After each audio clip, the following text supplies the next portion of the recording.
Hello, everyone. Welcome to the Spiritual Nomad podcast. I have my new friend, Jay, joining me today to have a conversation about faith, about just the foundation of his faith, deconstruction, reconstruction. He responded to a call that I put out on Instagram for people to hit me up to have a conversation about how people are really seeing their faith and really in particular how Jesus plays a role in their faith as they've grown and progressed and have evolved, I guess, into new understandings of their own spirituality. So Jay, thanks for joining me on the podcast today, man. Hey, thanks for having me. I love it. So is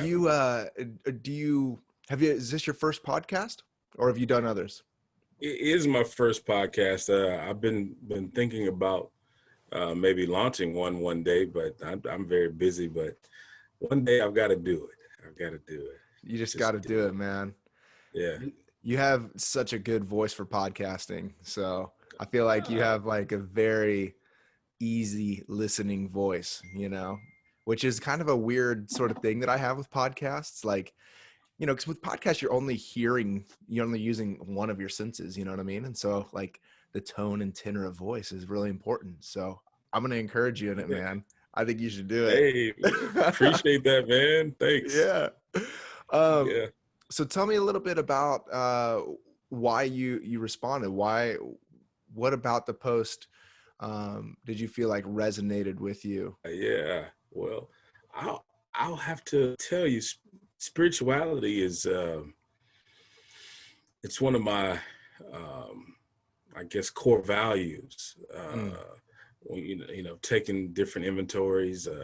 There was the Authentic Happiness Assessment by Seligman, and learned that it made sense because I know me. And so when I saw your post, that's what attracted me to follow your page. The quotes you put up and the name of the page. And so spirituality is just something that's very much a core value. And I do this for a living, kind of.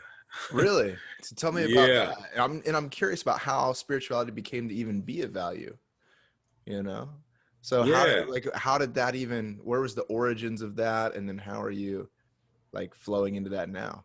Like you said, as a living. Yes. Well, growing up, of course, for it to be a deconstruction, there had to be a foundation, like you said. So the foundation for me began in very early age. Family who was very deeply tied to the Pentecostal church. Yeah. Yeah. And church service was very exciting growing up. Yeah. Yeah. Upbeat and everything, Yeah. got the drums. To me, like, I don't know.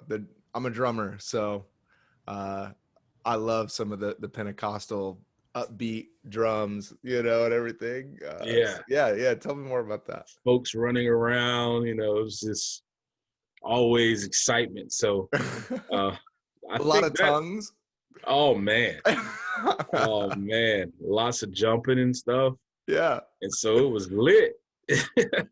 And I was influenced by that. And I was intrigued at what made these people, take this so seriously and to the point of where they have to jump and run around. And so, my grandmother, she really raised me closely, named me, and put a heavy emphasis upon Jesus and the church, and even put me in Christian school at a very early age, Christian private school. And so I knew the Bible. I could quote Bible very good even before Bible college. So it was just in me. It was embedded. Embedded. Yeah.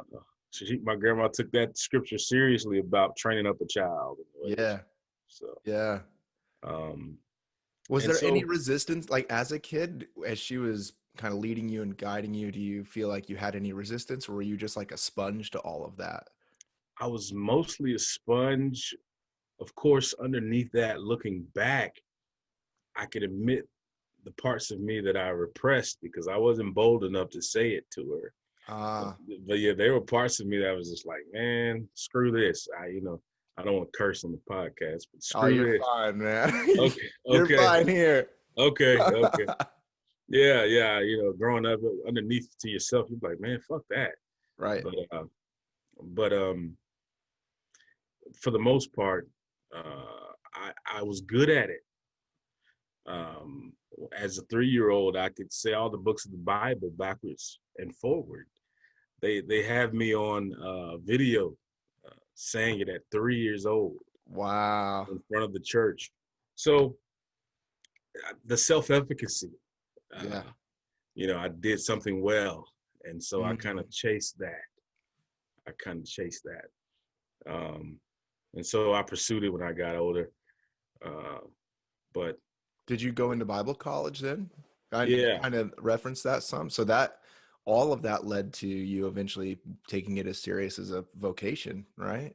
well, sure. Even as I vacuumed the house as a 10-year-old, I held the vacuum cleaner cord the way my pastor held his microphone cord. No way. Yeah, and as he walked, he would let a little bit go, and I would do the same thing. I Yeah. love it. It's I mean, we pick up and that's one thing too, is like, as we formulate our faith, a lot of it is just sheer mirroring, any sort of psychology will tell you that. And we mirror the environments that we're in, even not only theologically, but even like that, like holding your vacuum cord, like your pastor holds his microphone, you know what I mean? Yep. There's actually something I think that can be really endearing about that a lot of times that we kind of get frustrated with that we've been like manipulated in some way to be a particular person. But there is some sort of, and I think this is part of like reconstruction for me in a way, is understanding some of the sweet things or the things that I'm actually grateful for that I needed a season of frustration with to, like, get down to the gold that's beneath all the soot or whatever that raised or laid is on top of it. And so like that, even stuff like that, it's like, that's how sweet is that a 10-year-old's vacuuming his house, representing and Yep. somebody who is meaningful. That guy, I mean, he was probably one of the most important influences, right, in your life. Maybe, is that safe to say? Absolutely. Absolutely. Yeah. So Yeah. from that, like, how did your teen years look after that? Like, what did that look like? Man, I was still a normal teen, shooting the shit, trying a joint. But the crazy shit is I'd buy my pastor's cassette tapes and videotapes. Back then it was VCR. So, Yeah. and cassette tapes. And I'd listen to them for the sake of the knowledge and plus his charisma. Mm-hmm. And you know, I didn't know then what those tapes represented for me. Uh, but like you said, he's a very meaningful image. He was role in my life. But yeah, so I was the kid who I embraced my shadow and did a little, kid stuff, talking to lots of girls and all that crazy stuff. Yeah, oh, yeah. But I was still like a little different, and my friends, even though they knew me to be a little wild, they would also know me to be a scripture quoter. So it was interesting. Yeah. It was very interesting. Yeah. Very interesting. It's kind of like, I don't know why, that just something that just came to me is like, have you ever seen the movie Friday? Yep. And like the pastor's like quoting scripture, but he's Yep. following her right Yep. inside the house. Yep. Yep. Yep. Yep. Yep. Yeah, there's a lot of that. Yep. Yep. Yep. Absolutely. So you use the language even of like your shadow self. That's not necessarily as too common to Christianity to use that sort of language. Um, is that something that you picked up later on, or were you exposed to people who were more, I guess, broader term sort of folks? Did you run with any of those people, or where was that? Yeah. So after Bible college, I went to seminary, and in seminary, there was a course I needed called clinical pastoral education. Mm. and how to pastor in the clinic. And everybody in the clinic is not Christian. So how do you pastor an atheist?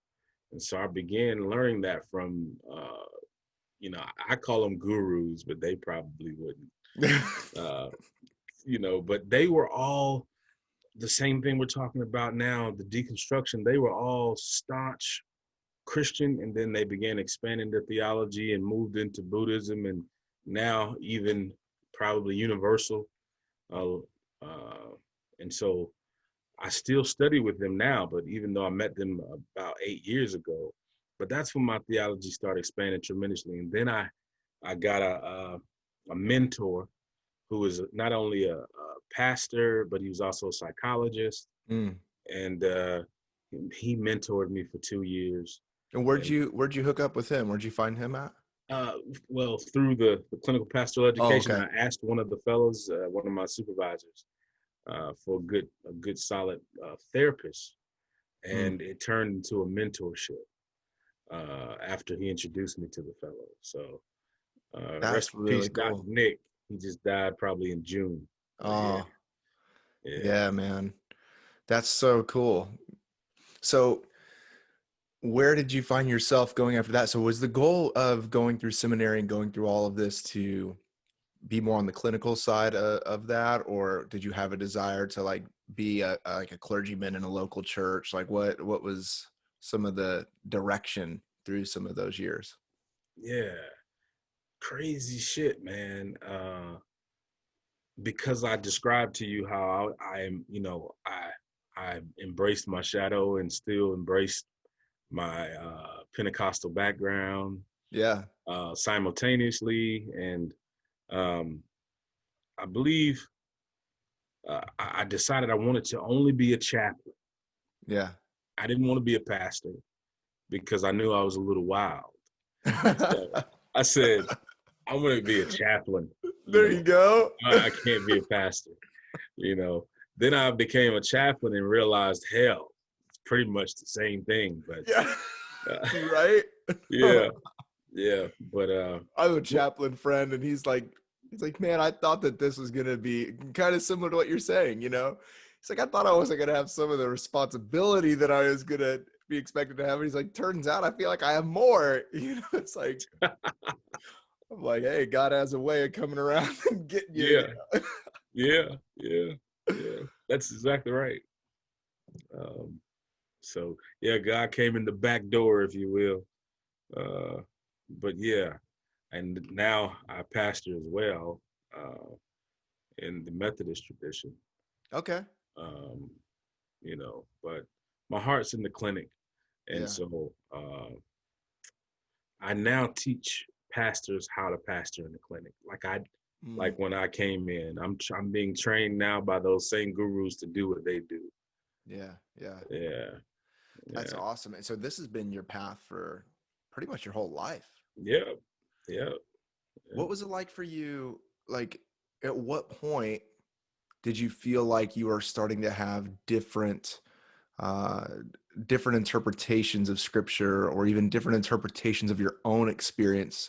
I know sometimes deconstruction has a lot of different facets. So like for some people, they either start deconstructing with the church, like thinking about that. Like I've talked to people that it's like, their disagreement about tithing like sparked this whole thing, or it was like, in my case, it was theological, right? Like I started reconsidering the idea of hell, and for some folks I've talked to, it's been they've looked back on their experiences and have doubted or have been frustrated with just their sheer own experience of what it is. And it's made them reevaluate because of that. And I'm sure there's too many to even list. Everybody's so unique, but what was some of at what time did you begin to be like, I'm having a nuanced look of my faith. I'm beginning to quote deconstruct or reevaluate some of the tenets that I've held, Yeah. It started out very slowly, but I remember a major turning point was my very last class in Bible college before seminary. Okay. It was a theology course, and I began learning about the various theologies, the Reformation and the Armenian and the Reformed and all of that stuff. And So that's when I became open and interested, like, oh, there's actual theories out here for what I grew up calling false churches and false Yeah. false prophets. And I started learning there was a theory, and I was like, maybe there is something out there more than this Pentecostal, narrow Pentecostal road. Mm, But hell, even though I was a little wild, I defended my Pentecostal tradition because I grew up in a church where they believed they were the only ones right. yeah. Which ironically, almost every church has that same position. Well, well, that's true. That's true. At least in denominations and things, Right, or at right. least some sort of like, because I come from a church movement called the Vineyard, and it's third wave charismatic, if you will, right? Yeah. And even at that, it's like it's a very kind of like, oh yeah, like we're not the only kid on the block or whatever. But then it's always a, well, are they Vineyard or who? And it's always the who's who of everything, and it's a little, everybody else kind of doesn't quite get it, but we really do. So it was never like overtly like other people are evil, unless it was like another religion, of course. But like even within the Christian circles, there was just this undertone of like, yeah, other people just don't quite get it the right Hmm. way, but they're still okay. Yeah. It's like Yeah. so many churches have that, Right. and that's, Right. I'm sure with Pentecostalism, that knob's got to be turned up even higher, And right? if you didn't speak in tongues, and if your women wore pants, jewelry, they're automatically disqualified from God's love. They only experienced God's love when they came into the fold. Mm, Uh, so it's a very exclusive, uh, you know, religion, and that's how I thought. I thought very exclusively for a long time, even though I knew my wild side. yeah. And so that's the way I was taught. So that's what I believed. And classes. Then seminary came, and that's when the bigger course came in theology, and it deconstructed uh, my thoughts about the strict, modest clothing apparel of women and men, particularly my daughters who were very young, and I had them wearing skirts. And the teacher said something like, "There's nothing in this world can make you holy. It's Christ." And Mm, even though I might not necessarily believe that's a universal fact right now, in that moment, it was enough for me to go home and throw out those skirts. And so wow. I began becoming a little bit more liberal, and now I'm liberal as fuck. Yeah. Man, so okay, so that was the start of it. Walk me through some more. Like, that was the cracking open of it, and Yeah, now super, yeah. universal, super understanding of many traditions and paths and things. What was that in between time? Like, what were some more stuff that you began to wrestle through, and what happened in the heart or the mind and the union between those two to find some sort of new path and find some sort of new way? So many folks that deconstruct, they can take things apart. I always use the analogy. I grew up riding dirt bikes and stuff, and 2-cycle engines need a new top end rebuild every winter if you ride them hard enough. I could take my engine apart, but then I'd have to take it to the shop and have a master mechanic put it back together, And Right. it's like I couldn't do it. I still to this day can't do it, But it's Yeah. like in the same way with our faith, sometimes we just take things apart. But for those of us that are doing the reconstructing, the putting back together, it's a lot of trial and error and frustration and a lot of, if you're following the analogy, like YouTube tutorials on how to, and I don't know about you, but I like went on YouTube benders and all this stuff, trying to sort through my path of what was going to be, make some sort of sense to me, so I'm curious for you, and to follow with that too, is a lot of folks right now are having trouble embracing their nuanced faith now and reconciling that with some earlier versions. Like, so you're back in the Methodist, or not back, but you're found yourself in the Methodist tradition. There's a lot of people that, won't even be able to darken the door of a church right now. So was there a time like that for you? And then what were some of the other aspects in that that helped you kind of fuse faith together? Yeah, I know that's a yeah. lot of stuff, but No. That's yeah. So I started taking clinical pastoral education units with these fellows, and where I found myself back after a few years of chaplaincy at the Department of Mental Health here. I went back to study with these guys to get my credentials up. But all throughout those years, I began to lose my faith. You know, going through CPE, clinical pastoral education, they would talk about different faiths, and you would be with people of different faiths, and you would see death every day and really crazy deaths. And you just kind of start wondering, like, where the hell is God in all of this? And, you know, faith just starts shaking. And I just got to a place where I was like, shit, I mean, what's right? Who's right? Nothing's right. You know, yeah, to hell with yeah, all of this. And I wanted to give up this spirituality, which was a great part of me. I was trying to tuck that part of me away, and just I was getting ready to go to human resources and say fuck chaplaincy yeah. and pastoring. Just go do some human resources. And I met Dr. Nick. He's so major on my journey. He we began talking, and the questions of who are you really, and what's your evidence. One of the first questions he ever asked me, and when I got finished dealing with that question months later, I ended up being love at my core. And so do I believe that about Luke and everyone else, which allowed me to embrace the idea of love from God, being created in God's image. Yes. And so it went from that exclusiveness to the idea of love and compassion, care and concern and empathy, and community. And that's where it all changed for me, where no longer exclusive, but now striving to be in compassionate community, um, and not, you know, nurturing competition, but nurturing cooperation, Yeah. kind of thing. And so I think the educational system, as well as the church, have moved us more so into objectivism, objectifying, and not a compassionate community of truth. Yeah. And I faith. love that language. It's so good. Thanks. Yeah. Please Yeah. continue. I just had to say it. It's so good. Yeah. Yes, a Yeah. compassionate community of truth. I mean, if there was not any better definition for what I think churches could be, you know, and holding that sort of space, you know, how have you encountered some of this in real time, like uh, with other people? Like now that you see, I'm made in the image and likeness. Everyone's made in the image and likeness. Like how do you see yourself beginning to use Paul's terms that he even ripped off some other Greek guys, live and move and have your being, you know what I mean? Yeah. Like, how do you begin to see that?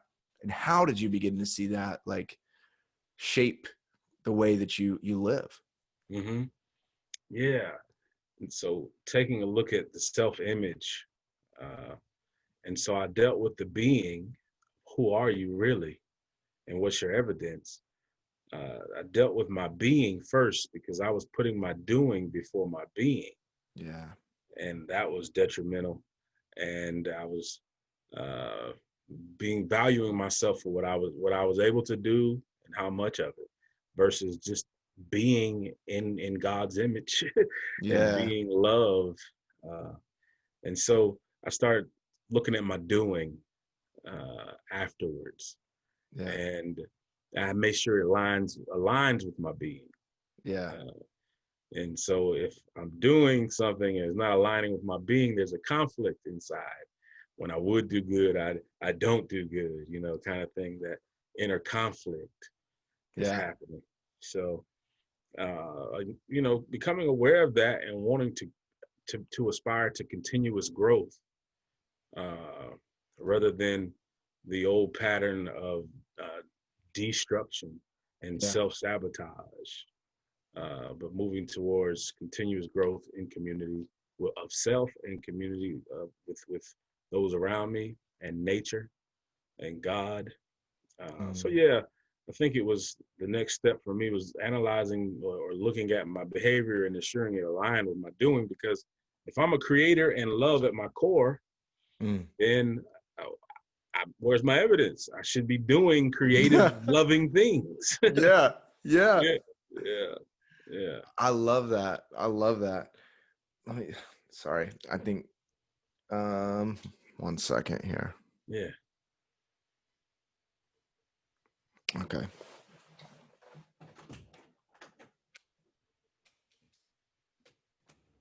Apologize for that, everyone. Sorry. So in that, so being before doing is something that's language that I use a lot with the spiritual nomad. And I posted some about that because I think so many people who pursue ministry or find themselves in any sort of like church responsibility can quickly find themselves in that sort of identity, and they can quickly lose themselves in the acts of goodness instead of understanding themselves as being goodness. And that's the overflow, just like Jesus says, it's the abundance of the heart the mouth speaks. It's just the abundance. I would say not even just mouth speaks, it's the abundance of the heart that makes the hands move and the everything happen, comes from the abundance of the heart. And until that is viewed in right way, everything else is going to be like a vain pursuit, and always leaving some sort of emptiness. And I've seen that a lot in the deconstruction movement. I'm curious your thoughts from your experience and what, as you are still pastoring people, presumably who are potentially deconstructing in some way, like, not that there's necessarily an antidote to deconstruction, if you will, but I do think whenever things began to quote reconstruct for me in some way, it was whenever I began to understand like the transcendent identity in God that I am. And immediately all of the things that I was frustrated about, my preferences, my irritations, my theological, liminalities, all of this stuff began to not completely go away, but not be as, it became more peripheral, because I'm like, okay, like whether or not someone is going to agree with me about something nobody actually knows about, what happens after you die, you know what I mean? That is peripheral to the fact of love in this moment and the connection to the being that is also representative of God. And that has helped so much, because sometimes what can happen in deconstruction is we just create some other thing that we need people to adhere to and create another other all over again. You know what I mean? And it's like, wait a second, isn't this what I was like frustrated about with the church or anything else? And so it's like, find ourselves like back in this weird feedback loop, of stuff. But what breaks that loop, in my opinion, what I hear you saying is the identification of the heart and the identity who is transcendent in the eternal, if you want to like use some bigger some language like that. And so how does it work when you begin to see that in other people? Like, what's it like walking through that with other people? Or better yet, how would you, for those that are listening that are trying to find a path of reconstruction, how does that, like, what are some things that you would give to them as ways to help reorient themselves? Well, we talk about compassion. I also add to that listening. When we, I think, listen from a place of compassion, because like you said, if I'm encountering the divine in you, regardless of where we stand in views, I can listen to you compassionately without formulating, trying to, let me get you right. Yeah. That's I think the way we teach in the West. We put one teacher in the front and a bunch of rows of students looking at that one authority, versus the Greek theater. They would use everybody in the audience will be a part of the play. Yeah. Everybody who showed up was going to be. And so I think we get more done when we include everybody around and listen to everyone and not be, I've got the right answer for you, Yeah. kind of. So I think we just take a moment and just do some compassionate listening. I mean, I think I think about the Buddha when I say that, Yeah. eager to listen to the human soul, of my neighbor. Mm. Um, I think we could get so much done right there. We stop nurturing competition and we begin to create community. Are you a creator or are you a competitor? Is a Mm. question I would ask myself, Mm. behind my motives. What's driving me? Uh, So good. yeah, do I have to get this person right, or can I just be in community with them for a moment? Mm. Would the relationship would probably help transform myself and them more so than any advice I could muster. Yeah. And when they're ready for advice, they'll ask. Yeah. That's so true. Yeah. So, and what I love about that is a lot of times when we move out of more traditional structures or foundations of faith that have been handed to us for those of us that have grown up in the church or whatever that might be, we start to listen to other people, and our awareness or consciousness opens up more to other possibilities of faith and expression of faith and practice of faith.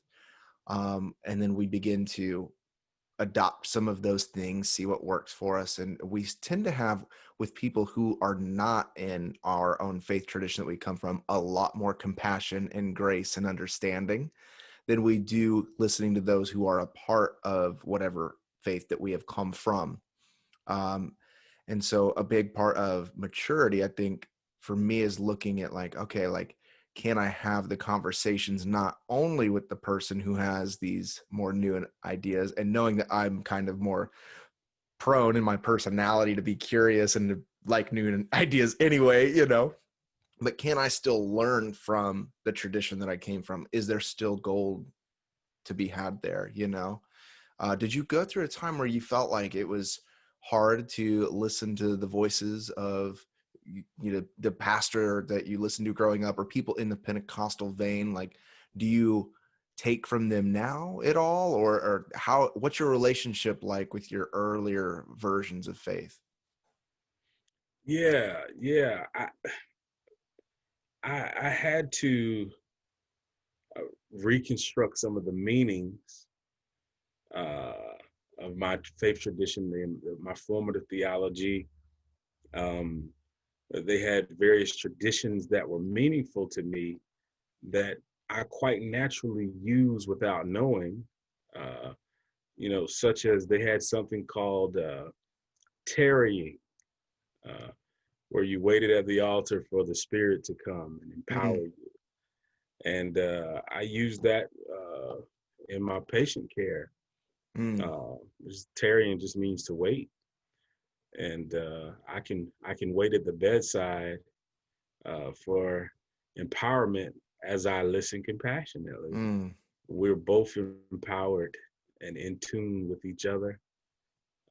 And even if I don't say a formal prayer, all of what we said was a prayer. It's Yeah. sacred ground, sacred ground. And seeking is a big part of Pentecostalism. Mm, And so I can take away that, as a strength, being um, a seeker of the divine nature, in the tree. Like you said, that curiosity piece. Um, Very curious because of, the seeking nature from the Pentecostal church. yeah. Uh, I can find God everywhere. Yeah.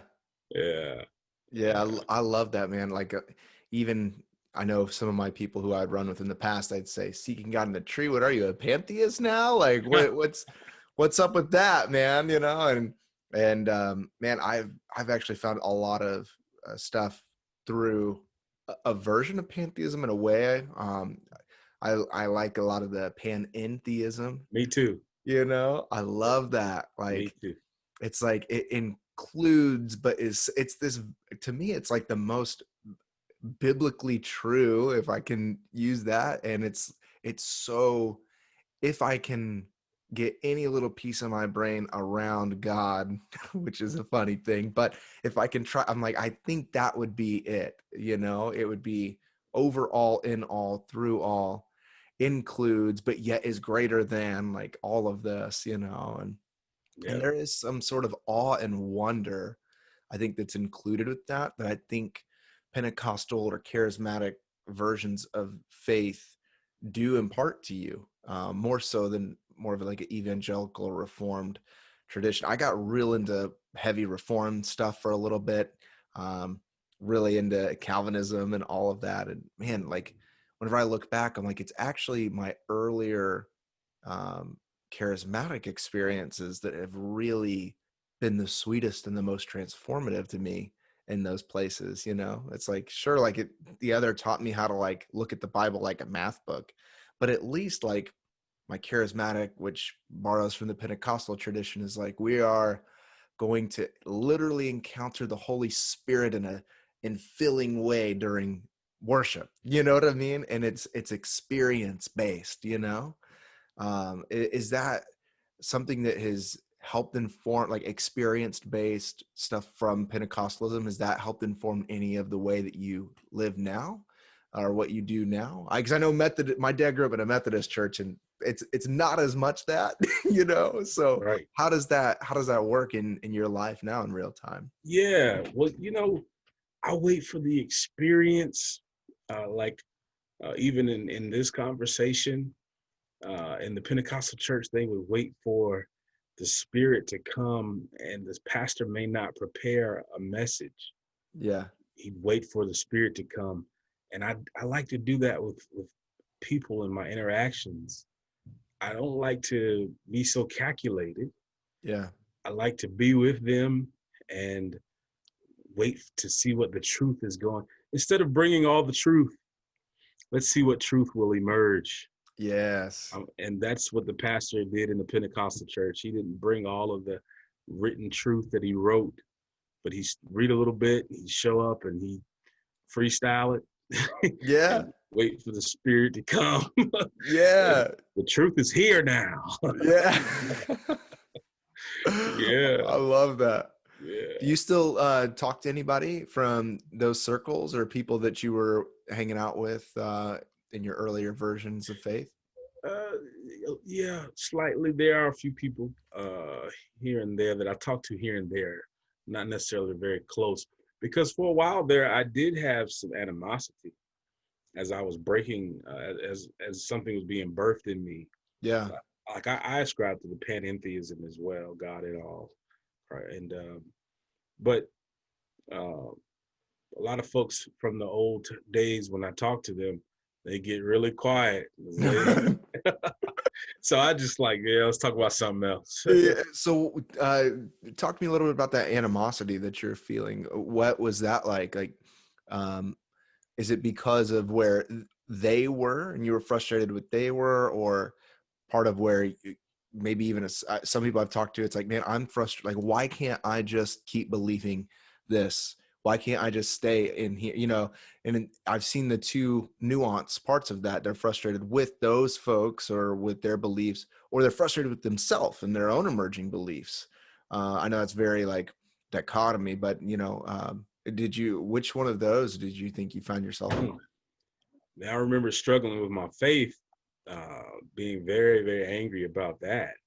The fact that I had to struggle after I thought I had the truth. Mm, Um, and I felt betrayed and deceived by my faith tradition because I thought I had the truth. yeah. And when I began awakening and realizing, oh, no, I don't have all the truth. It was frustrating to know I felt betrayed, and so that made me angry. And yeah, just even the struggles of trying to figure out, well, what is the truth? That made me angry. Yeah. Didn't feel safe as I did when I thought I had it all figured out. Yeah. What were some of the ways that you coped with that? Because I know a lot of people, they just can't hang with that feeling of being vulnerable and in their own way. And it's like I had a friend who was deconstructing. She was really reaching out and lives local here where I'm at. And about a year in, and she was listening to like the liturgist podcast and all this stuff. And she just made a hard U-turn back to the evangelical faith and really like dug her heels into like apologetics and everything, and just became, it was like a, not only did she go back to former version of faith, but she went like deep into it, and some people can't handle that place of liminality that you're talking about. What were some of the ways that helped you cope, frankly, through some of that? Man, it was a tough one, because it was probably a mixture of me trying to hold up the facade of having all the truth, uh, that part, because too embarrassed to acknowledge that I didn't. So I always had a part of me that was upholding that part. But then there was the community of folks who had grown spiritually, who I was connected to, who kept me challenged and pissed me off further at times. Yeah, totally. But they kept me challenged, and for some reason, I kept wanting what they had. So here I am, still hanging out with them, Yeah. and, and growing. And so glad I did, Yeah. because of the transformation that came with it, as I emerged into the spirituality of love. Yeah. Yeah. What was that like when you really felt like there was something that was connecting on the other side? Sometimes I'll talk to people about leaving one shore on a boat or a raft to go to the other side. And not that, and as we enter into this, we realize that there's not really it isn't as, the timeline doesn't work like that. Like we more so enter into a matrix, Yeah. through this, but there is a sort of like internal wholeness. And I think that's what Jesus talks about. And when he's talking about the kingdom of God or abundant life, or being able to be certain of who you are and your in tuneness with the Father, but in the way that we make a transition into a head to heart sort of thing, that's like one shore going to another shore, and some folks get scared out on the water and they're like, we got to go back, or, what was that feeling like whenever you went from the shore of the mind to the shore of the heart? What was when you began to really be like, oh, okay, like this is something that's true for me? What was that feeling? What was that experience like? Man, it was rough. It was a vulnerable place, um, because I was uh, taking down my defense mechanisms. Um, Yeah. Wow. and so I didn't feel protected. I learned how to protect myself a certain way by retreating to my head. Mm, I'd live in my head to guard my emotions. And yeah. it wasn't until I learned the importance of the emotions and how they can run the ship if you don't befriend them. Yeah. Befriend them and not suppress them. I was grounding them and telling them, get the hell out of the room and don't talk to me. Yeah. But then I embraced them and said, teach me, anger. Teach Mm. me. Teach me something about me, about my history, and why you're talking to me right now. Why are you talking to me right now? That's such like what I love about that is your experience is a lot less, if this is a good way to say it, I'm not sure, we'll see. It's a less serious approach to it in a way, because you're like, oh, okay, like I'm mad right now. Like I don't have to be so serious about that. Why? Why Right. am I reacting? Why am I being triggered? Why am I responding in this particular way? Yep. You allow those things to be the teachers. Mm-hmm. Like I love Ram Dass says, everyone is the guru. When you know how to listen, everyone's the guru. That includes listening to yourself. Why is this mind responding or reacting in this way? And I think like that reconciling that is a sign of a sort of reconstruction in a way, because you're like, oh, okay, like I'm frustrated. Like I used to, I tried to start dabbling back into churches after a couple years away from them. And my wife and I would go and we'd leave, and she'd be like frustrated, and I'd be frustrated about different things usually. And we're like, why are we so irritated right now? And it was a way to sort of observe that. And I actually think that's what healed our relationship, the church, in a lot of ways, is by putting ourselves into those situations that may have, I don't like to use this term very often, but trigger, if you will, would trigger these sort of things, because people have real things. Like we use that word, by the way, triggering, a lot. And I don't know that we are always using it. We're doing a disservice to people that have real, like, psychological like, just because I hear a worship song, okay, and it makes me just like not like that environment. I don't know if that's fair to call that a trigger. You know what I mean? Like, anyways, Yeah. rabbit trail. But I think that facing those, putting ourselves into that, having the observer afterwards, conversations about that, helped our relationship to it. And so I wonder if people, as they grow and begin to take that approach, if they would be able to do that, but have spaces. And that's what my hope is. And it sounds to me like that's what you're doing as like a pastor too, is like, how can I help people observe these things and walk through them to create better relationships with them? Mm-hmm. Do you find yourself walking with people in that way as far as pastoring? Yeah, absolutely. And compassion, to me, Jesus in compassion is not such a soft thing as Mm, much as it is, I want to baptize you. Well, I want to give you the fire. mm, And I want it, the fire that's burning here, I want to give it to you and mm. burn. And so the temptation could be to pound it home, Yeah. but I journey with folks, and I do a lot of circling back. On the journey with the sheep, sometimes instead of stopping right away, I'll think it's wise to come circle back, and I'll circle back to them and maybe ask some challenging questions that'll lead to some challenging feedback. But it's usually about conversations of growing up and taking responsibility. Because I tell them, after you're born again, you have to grow up again. Yeah. Wow. And That's so good. yeah, and they're looking at me like, you are a young man and I'm your elder. You're telling me I need to grow up? Yep. Yep. You're a babe in Christ, even though you've been in the church 40 years. Yeah. So, teach them you have this great freedom in Christ, not so that you can use the hammer as such a weapon, but as a chisel to sculpt. Mm, Use your hammer to chisel as a sculpt, to build something, not to smash to pieces. yeah.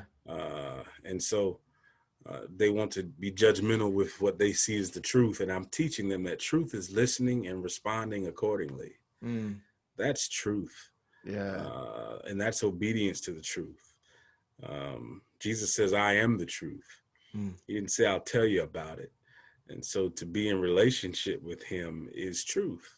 mm. I think to be in relationship with Luke is truth, a community of truth, to hear your truth and to honor it and respect it and to respond accordingly versus reacting. Yes. Yeah. So good, man. Yeah. Jay, what's your relationship with Jesus been like now? Like, how does that, even that sentence would, a lot of our, and I'm assuming a lot of our listeners would be like, "Ooh, I don't want anybody talking to me about my relationship with Jesus." You know what I'm saying? But like, what does that phrase even mean to you these days? And I think you answered it in some ways, but like, how has that changed and evolved and shifted for you?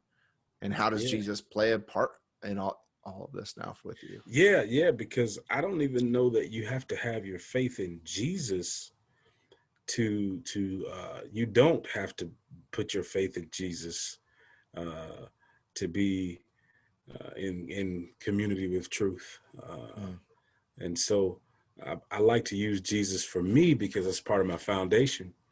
And just so happened because it's such meaningful imagery and such meaningful meaning to me, I can use the name of Jesus and experience peace. And so that's why I keep using the name. It's it brings me peace, it seems like almost immediately. Yeah. And so I have to integrate my formative theology because it's a part of me, and to neglect that is to throw away a part of me. Mm. And so I had to embrace it, no matter how angry I was at it, Mm. or I would have been killing a part of me. Yeah. So I learned to find those parts of my formative theology and integrate them into my current spiritual path and walk. And I consider myself an omnist now, and Yeah. I draw truth from everywhere it can be found. But for me, I'd be throwing away a part of me if I didn't say Jesus is a part of my path, Yeah. because Jesus works for me. Yeah.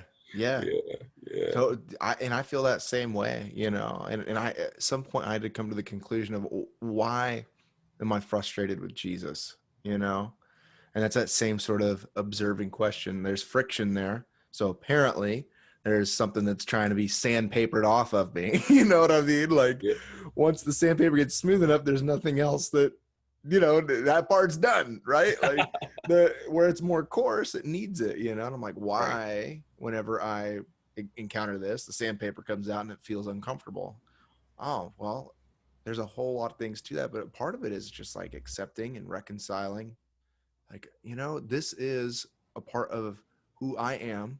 The incarnation that is me has Jesus as a part of it. I was born in the United States to a pastor. I'm a pastor's kid. That is going to be a part of it. And then reconstruction for me is like, so how do I see Jesus as see Jesus from a different perspective with a different lens, and B, allow that to incorporate all of these other things into that. The reality is Christianity is one of the great world religions. There's a reason it's withstood the test of time. Maybe it was, pillaging European cities and, whatever, but regardless, there Yeah, are words of truth that Jesus has, and reconciling those in ways, um, and looking at ourselves non-judgmentally to decipher through all of that. yeah, It's yeah. good stuff, man. It's It good is. stuff. I know we're running up on an hour. Um, and I just was curious if you have any other, just like parting, you really like have such a good, like pastoral vibe to you through all of this, man. Like even Amen. just talking to like you can tell like the big heart care that you have. And I feel that even talking to you on the other side of the country through Zoom. I can only imagine what people feel like who are in your care. Wow. And Wow. it's beautiful, man. It's a really, really awesome thing. So any like departing pastoral words to people who are trying to reformulate a faith for themselves? Um, any, I don't know, just other things that we haven't touched on yet that you think might be beneficial?